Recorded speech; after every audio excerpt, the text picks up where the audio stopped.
नहीं है, लेकिन वहाँ जाकर के आपने सरकार के कामों की सुध ली है।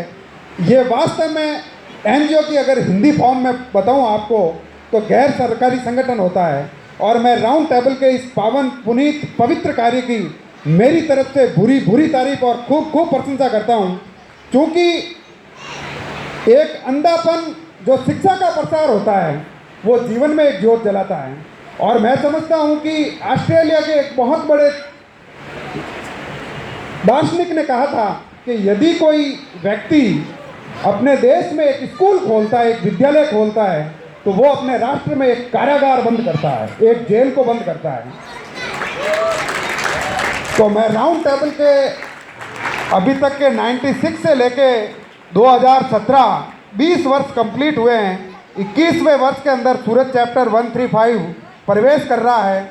मैं मेरी तरफ से बहुत हार्दिक शुभकामनाएं देता हूं कि आप इसी तरीके से दिव्यांगों से लेकर के ब्लाइंड और समाज का जो असहाय पीड़ित वर्ग है और जो स्कूल का आपने मिशन उठा रखा है वो बहुत ही काबिले तारीफ है, और इसको आप अनवरत बनाए रखें। और इसमें मेरी तरफ से एक सजेशन दूंगा कि इस समय जो कैशलेस की मुहिम चल रही है, जो डिजिटल इंडिया की मुहिम चल रही है, मैं राउंड टेबल को मेरी तरफ से सुझाव दूंगा कि जिन जिन गाँव के अंदर आपकी स्कूलें चलती है वहाँ के स्कूलों के बच्चों को इस डिजिटल इंडिया और कैशलेस स्कीम के बारे में, और जो भारत सरकार की कुछ योजनाएं चलती है जिसमें स्टैंड अप इंडिया है, स्टार्टअप इंडिया है, सुगम्य भारत अभियान है, ऐसी कई योजनाएं हैं जिनका अपन बच्चों को फ़ायदा दे सकते हैं। सुकन्या योजना है, कन्या बॉन्ड योजना है।